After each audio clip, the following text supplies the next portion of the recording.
রাজধানী পল্লবীতে শিশু ধর্ষণ ও হত্যা মামলায় আসামি সোহেল রানা ও তার স্ত্রী স্বপ্না খাতুনকে মৃত্যুদণ্ড দিয়েছেন আদালত।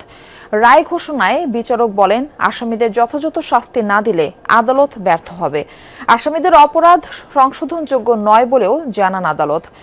সকাল 11টায় শুরু হয় এই মামলার রায় ঘোষণা। প্রায় 40 মিনিট ধরে রায় পড়ে শোনান বিচারক বলেন, জবানবন্দিতে শিশুটিকে ধর্ষণ ও হত্যার কথা স্বীকার করেছেন সোহেল রানা।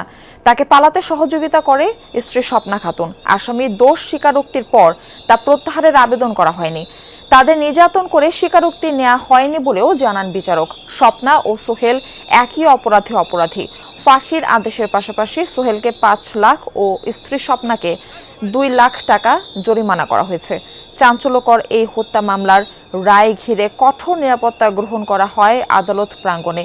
আইনশৃঙ্খলা বাহিনীর বিপুল সংখ্যক সদস্য রয়েছেন দায়িত্বে।